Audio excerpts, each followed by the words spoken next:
hari ini kami bermaksud meluruskan kejadian tersebut.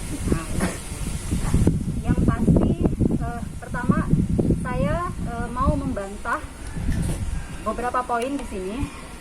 Yang paling penting itu yang pertama kali dikatakan oleh Dea beserta kuasa hukumnya bahwa Dea ini adalah karyawan atau pegawai di rumah Ibu Cintami yang bekerja sebagai admin.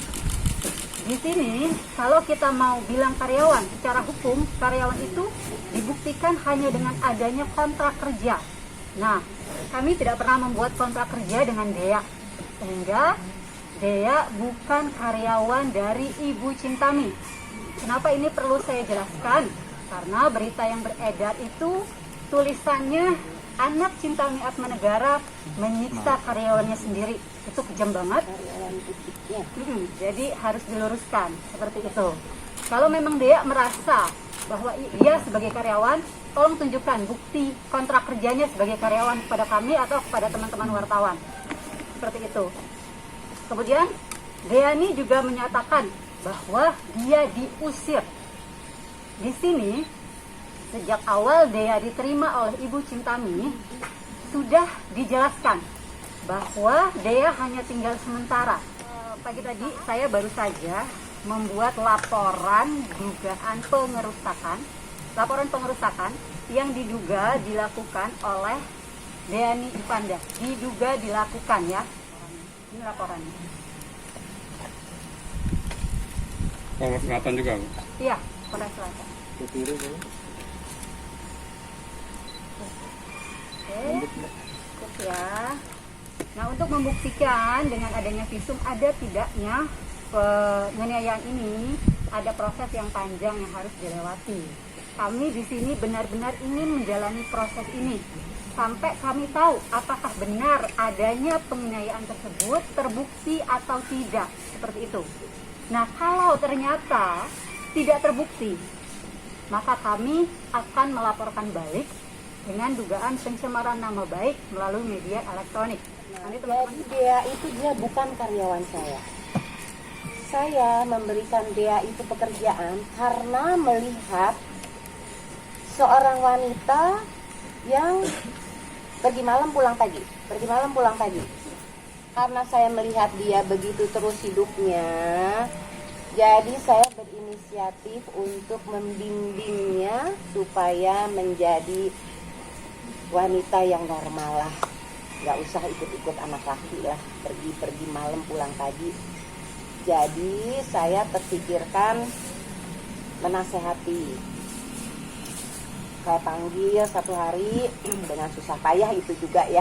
Selalu kalau dipanggil ngelak. Sekitar 2 jam lah kira-kira bolak-balik Eka manggil. Akhirnya saya berhasil mengajaknya untuk ngobrol-ngobrol santai.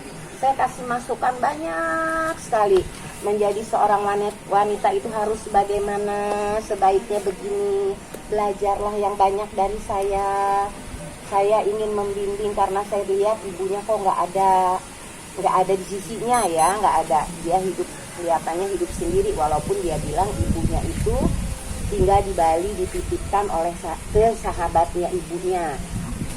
Jadi saya juga ingat kalau dia keluar malam begitu terus kan pasti kan stamina-nya akan turun. Jadi saya bilang belajar banyak dari tante bla bla bla, saya nasehatin. Saya bilang kita nih bicara sesama perempuan, sesama wanita. Ya, dulu begitu saya balik dia gini, tante, saya mau tanya dong. Kalau anak perempuan harus bangun pagi, anak laki-laki boleh bangun siang. Saya kaget. Itu kan nasihat-nasihat yang secara santai sebulan yang lalu. Oh, berarti problem banget ya bangun pagi itu rupanya gitu. Saya bilang, Dea, masalah bangun pagi nih, saya bilang, gini ya, sebenarnya kan bangun pagi itu kan bagus ya sebenarnya, karena rezeki itu juga datangnya di pagi hari, saya bilang. Dan dulu juga kalau nggak salah Dea kan cerita kalau pernah kerja di hotel sebagai PR. Bukannya sebagai PR itu public relation itu harus bangun pagi, ya kan? Ya saya bangun pagi ya, saya memang dulu bangun pagi kerja di hotel karena saya dibayar. Saya bilang, kan dia juga jadi adminnya tante 2 kali, kan tante juga bayar. Kan kamu waktu ditawarin tante, ya kita cari uang yuk, mau nggak jadi adminnya tante sementara aja, mau nggak? Ya mau sih tante kalau dibayar gitu. Ya dibayar lah, masa enggak? Kan kamu kerja, bantuin jualin, jawab pertanyaan customer, dibayar kamu pasti. Ada hitung-hitungannya dari barang yang terjual, dia dapat berapa persen, ada hitung-hitungannya. Jadi kan kamu bersedia, tapi kalau bersedia itu oke, kalau gitu saya mau. Oke, tapi kalau bersedia itu Dea gimana ya Dea? Kamu harus bisa bangun pagi, karena harus standby jam 8 pagi untuk menjawab pertanyaan-pertanyaan dari semua customer yang, dan kebanyakan di luar daerah yang jamnya itu ada 1 jam lebih cepat dan 2 jam lebih cepat. Gimana ya Dea? Dea bisa deh tante. Tetapi itu pun tidak pernah terrealisasi dia bisa bangun pagi. Setiap pagi itu saya membangunkan, kalau enggak mbaknya. Jadi dia nggak pernah jam 8 pagi itu udah standby di laptop, nggak pernah kejadian. Jam 9 masih belum bangun juga. Setengah 10, jam 10 masih belum bangun juga. Saya Dea ayo bangun Dea, customer Dea. Karena karyawan saya Eka ini dia menghandle yogurt juga. Dia packing-packingin yogurt juga.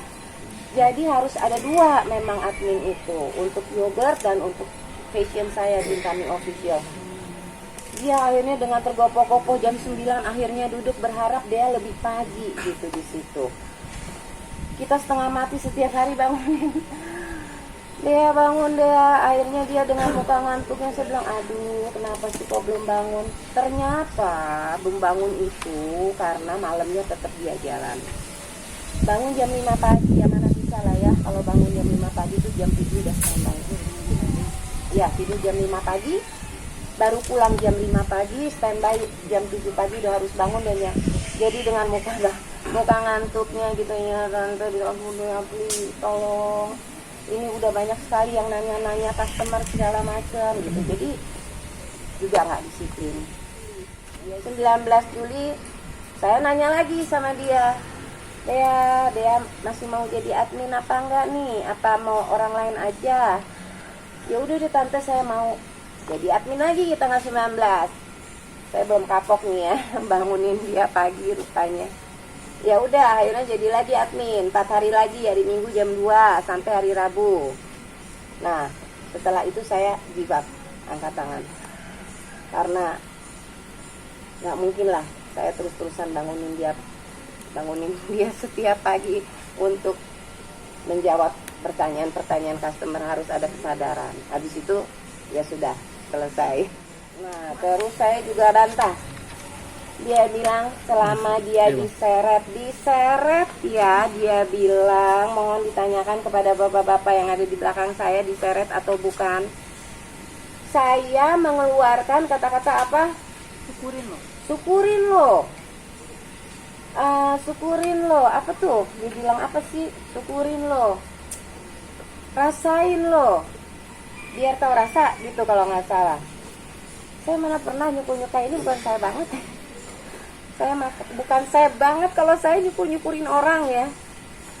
Ngomong lu aja saya sama karyawan saya nggak pernah. Dan saya pada saat itu, waktu dia nunjuk saya sambil diangkat sama bapak-bapak, diangkat, dibopong, dibawa turun, itu dia nunjuk-nunjuk saya sambil ngancam saya, awas ya tante, lihat ya tante. Saya langsung bilang astagfirullahaladzim. Saya tuh di sini tuh tersayat-sayat saya. Tersayatnya tuh begini. Anaknya siapa ya ini? Ibunya mana ya? Kok bisa ya anak yang udah tinggal di rumah saya 3,5 bulan berkata seperti itu? Saya sedih bukan apa, tapi sedih ingat ibunya ya. Dan gini teman-teman, selama dia tinggal di rumah saya 3,5 bulan, sekalipun ibunya tidak pernah telepon saya. Sekalipun, saya berharap ibunya tuh telepon, kita kenalan gitu ya, kenalan. Saya mamanya dia, atau mungkin dia lagi telepon, tante nih mama saya mau bicara. Saya berharap, tapi sekalipun nggak ada WA yang masuk dan nggak ada telepon, nggak ada ngomong apapun. Dan saya juga mau ngebantah, katanya barang-barang dia dilempar, ada yang dilempar, padahal kita tidak sama sekali ngelempar satupun barang dia. Saya sama Mbak Nung dan beserta Mas Alif cuma bantuin sebentar. Kita tuh ngebopong satu persatu barang dia ke depan pagar ini karena kita dikumpulin dulu sebelum Siapa yang dikeluarin. packing barangnya dia? Saya sama Mbak Nung Packingin terus packingin, terus dibawa keluar satu persatu, sama lemari itu saya bopong satu persatu keluar keluar tuh kemana tuh? ke depan gerbang situ, masih di dalam Di keadaan dalam kunci. posisinya ya, karena kan dikunci, karena kan dia bolak-balik mau masuk terus, jadi dikunci Bolak-balik pokoknya akhirnya. dia mau masuk dan akhirnya ditahan si pintu ini tuh sama dijagain sama security dan dalam keadaan digembok. Jadi dia berarti dari luar ya? Udah waktu di itu? luar. Setelah semuanya full di depan situ barang-barang dia, saya masukinnya tuh secara estafet ke dalam mobil temannya, dibantuin sama Pak Security. Jadi Eka yang masukin Masuk estafet itu security yang masukin ke dalam mobil, tapi Eka dari yang dalam masukin ke estafet security. iya tidak Nah, ada sama satu barang security pun yang cuma dibuka dilempar. sedikit pintunya, Iya, karena menjaga menjaga bolak-balik takutnya mau dia masuk. lagi. Iya. karena dia tuh ngotot mau masuk lagi gitu. Iya. Kalau saya jelas membantah sih ya. Boleh ke kamera sih mas depan, Oke. depan. Tengah-tengah, Depan aja, ke tengah-tengah. depan. Ngomong ke depan. Ya kalau saya jelas membantah karena emang di hari kejadian itu semua ya yang dikatakan oleh Diani banyak yang tidak sesuai, itu pasti. Di hari itu saya sedang kebetulan mau jenguk bapak saya. Ketika lagi saya mau jenguk, Diani sama Hugo datang. Nggak lama kemudian ibu saya datang. Nah, saya mendengarkan lah di situ. Ya, mungkin kan mau ngasih nasihat baik ya sebelum berpisah gitu ya. Dari situ respon dari Dianinya juga kebanyakan lebih ngelawan sih ya, lebih membantah gitu, kayak tidak terima. Sehingga mungkin ibu saya juga udah capek ya ngadepinnya. Ya mama cuma mau nyampein itu aja satu, tapi terus dia langsung ini, jadi maksud tante saya nggak benar gitu, sampai gitu. Ya sampai mungkin Jadi- bawa-bawa mau jual ginjal di mana kayak seperti itu, menurut saya sih tidak wajar, tidak pantas ya. Ketika ibu saya turun, tiba-tiba kebetulan emang ada gelas jar gitu di meja saya ya. Bukan pas bunga ya. Bukan pas Meja ruang bunga. tamu ya, meja ruang tamu, Iya. meja ruang tamu. Saya nggak punya vas bunga, mungkin ada di ruang meja makan vas bunga. Itu dipukul sehingga juga Diginiin. dipukul sehingga juga kena Kakinya Hugo. kakinya si Hugo juga. Belingnya. Belingnya kena kaki Hugo. Serpihan belingnya kena kakinya Hugo. Lalu ya saya kasih tahu kenapa harus dipecahin, kenapa mecahin barang saya. Tapi saya nggak terlalu ngegubrisin, jadi saya langsung ambil sapu, saya nyapu. Di situ saya diem karena mungkin kondisinya lagi emosional banget dianya, jadi saya diem, udah saya sapu. Nggak lama bapak-bapak security datang. Dia lempar ke remote AC dulu kan? Kalau itu saya nggak lihat.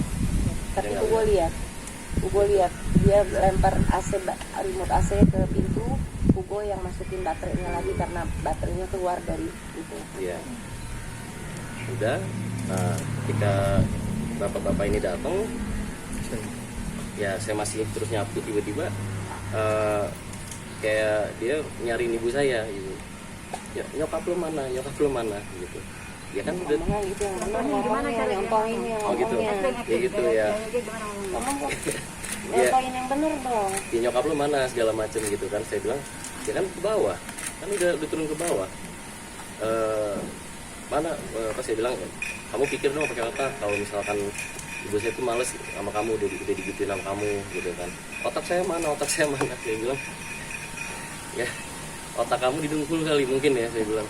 Udah saya nyapu segala macem, tapi saya bilang, Dek tolong packingin barang, tolong turun baik-baik, ditarik juga, dipegang juga sama Pak Security, kamu ayo turun gitu. Nggak mau, siapa kamu gitu, saya nggak mau pergi gitu. Saya bilang, kenapa jadi drama banget ya gitu, yang harusnya baik-baik aja gitu kan. Udah saya bilang, Dek, saya hitung ya sampai 3, kalau kamu nggak turun terpaksa kita harus apa namanya mengangkat gitu.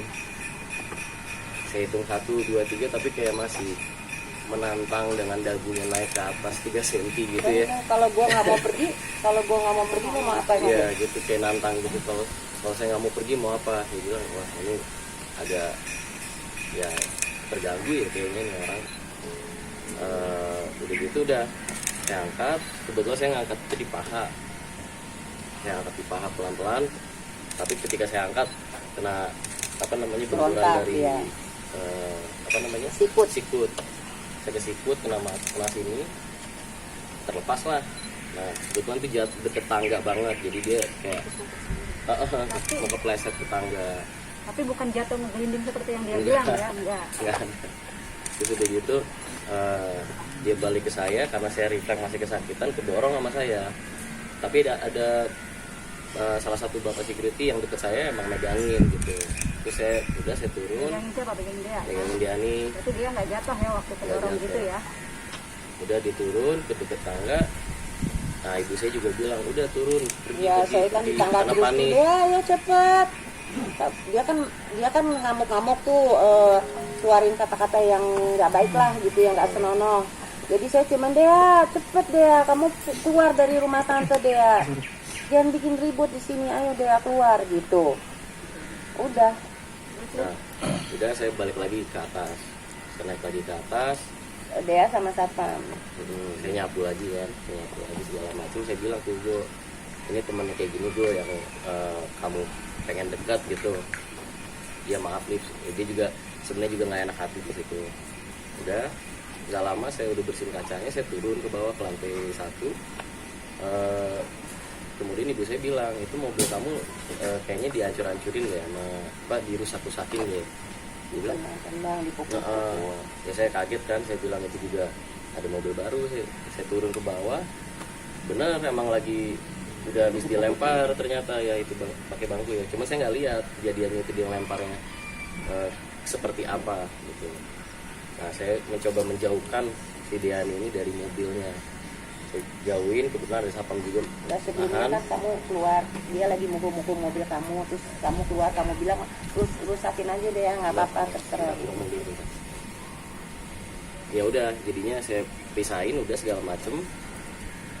Dia pun tetap menyerang saya juga, tidak mau. Akhirnya saya bilang, Dek, kamu pergi udah sama Yugo segala macem. Udah, kebetulan ibu saya lagi di balkon, Alif masuk gitu.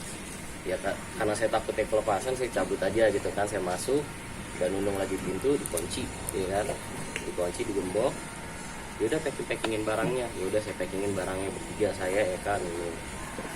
Saya packingin, saya taruh depan pintu, cuma tidak ada tuh. Saya ngelempar, ngebuang segala macam karena saya tidak tahu mungkin ada yang fragile atau bisa pecah barangnya atau handphone atau apa gitu kan. Udah, saya nggak lama udah saya taruh. Beberapa kali saya taruh, si dia teriak-teriak depan pintu, itu mobil lo gue hancurin. Ya udah terserah, kalau mau dihancurin kan di asuransi, ya bilang. Saya masuk lagi ke dalam, saya keluarin lagi, pagar lagi dipoyak-poyak, terus udah gitu paralon dipoyak-poyak. Ya cuman kan mungkin karena nggak kuat, ya saya pikir ya udahlah ya gitu. Saya naik lagi ke atas, udah gitu saya nggak ngeliat dia lagi abis itu.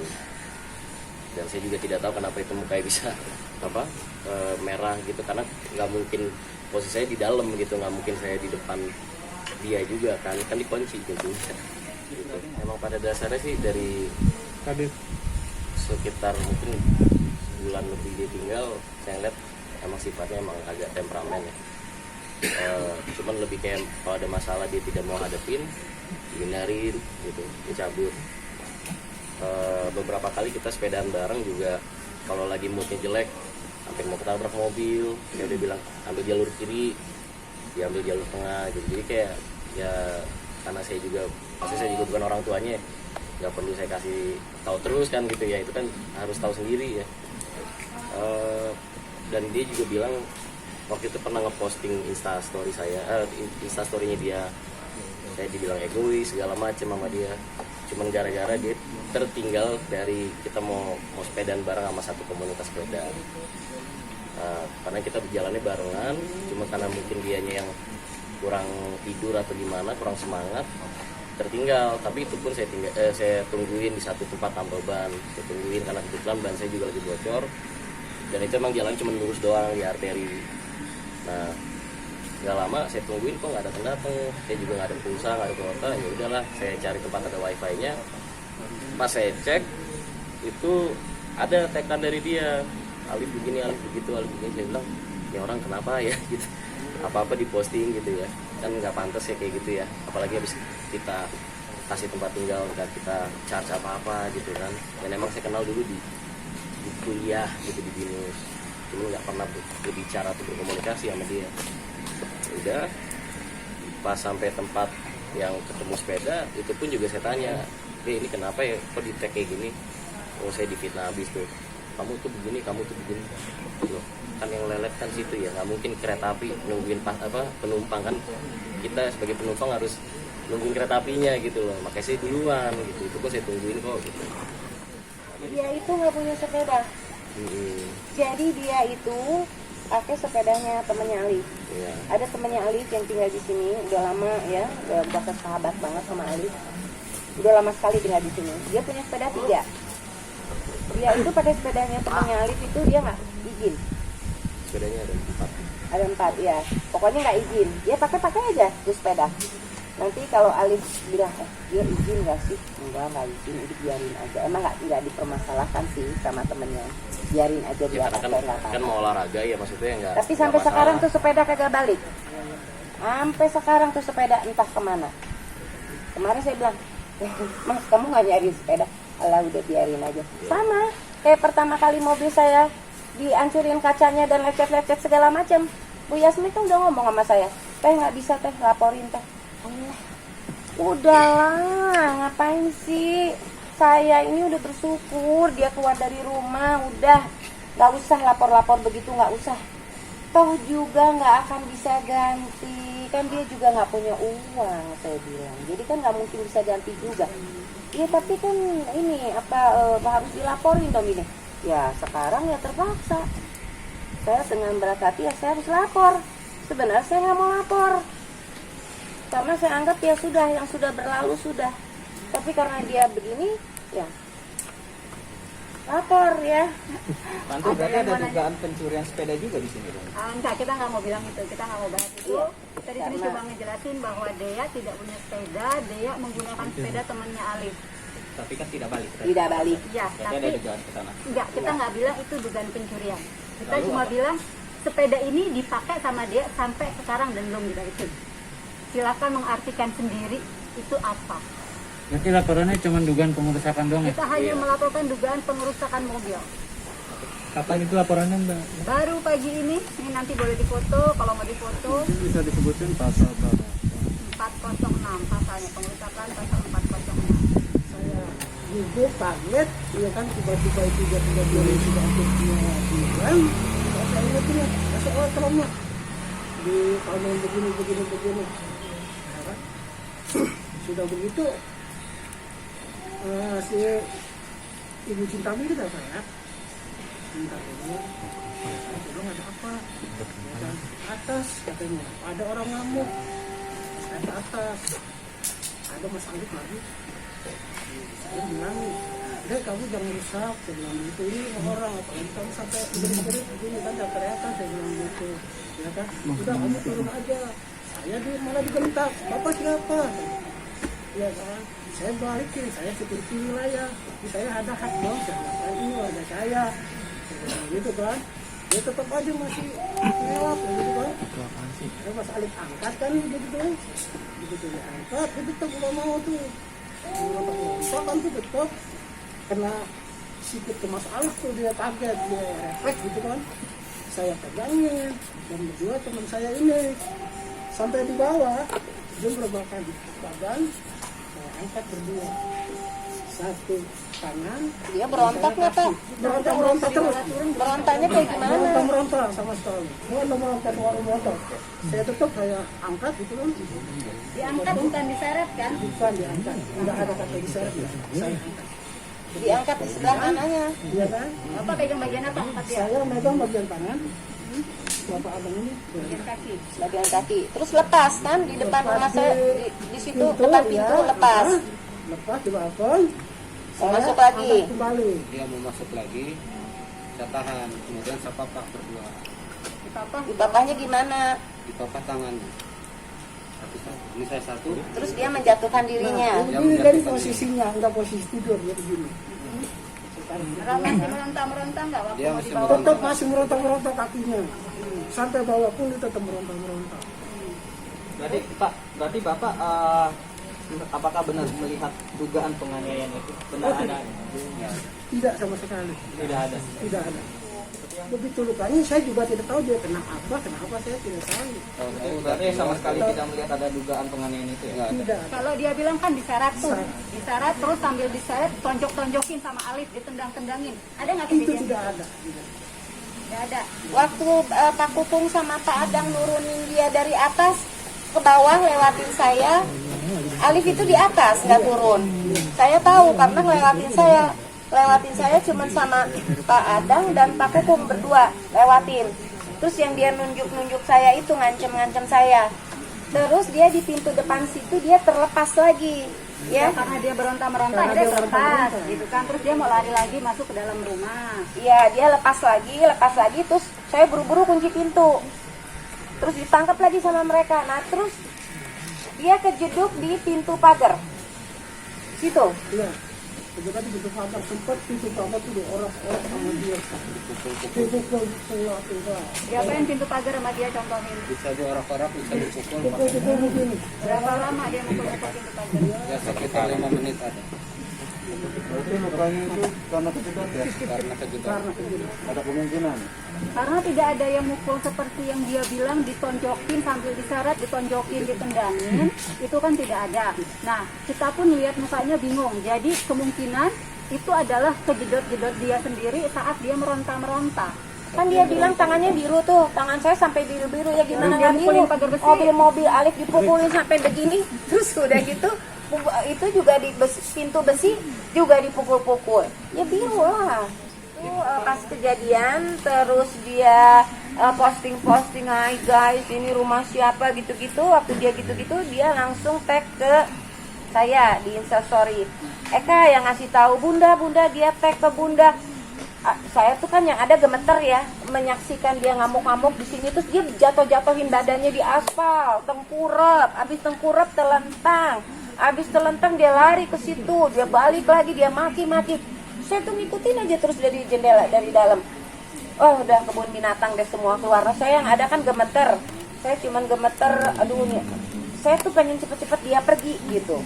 Nah waktu barangnya itu perlahan-lahan udah mulai agak banyak, tapi belum semuanya ya, lemari juga belum. Saya sempat kepikir, saya mau motret gitu. Tapi belum semua nih barangnya, baru separoh. Kok itu aja buat saya udah banyak banget ya barangnya segitu tuh, udah banyak banget. Karena datang kan cuma bawa 1 tas sama 1 kresek. Saya keluar dari situ tuh, dari situ. Pas saya motret baru juga cetrek sekali, dia udah langsung ini, "Hei anjing lo bangsat," gitu. Jadi saya dari pintu gerbang tuh dia gini tuh, gitu. Wah saya langsung masuk lagi, tapi sempet sih ke foto.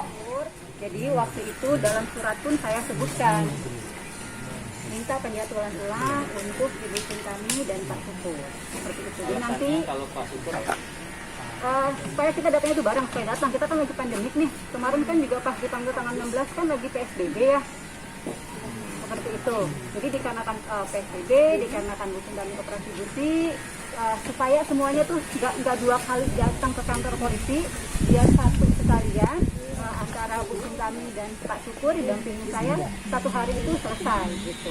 Karena di corona gini kan kita harus meminimaliskan yang keluar ya ke tempat keramaian ya.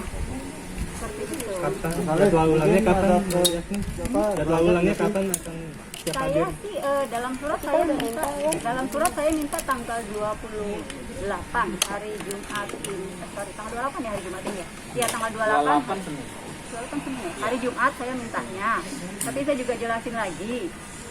kalau memang tidak bisa di tanggal 20 di hari Jumat itu, maka ya kami mengikuti jadwal dari tim penyidik aja. Jadi kalau misalnya tiba-tiba kita diminta datang besok, ya kita siap datang besok.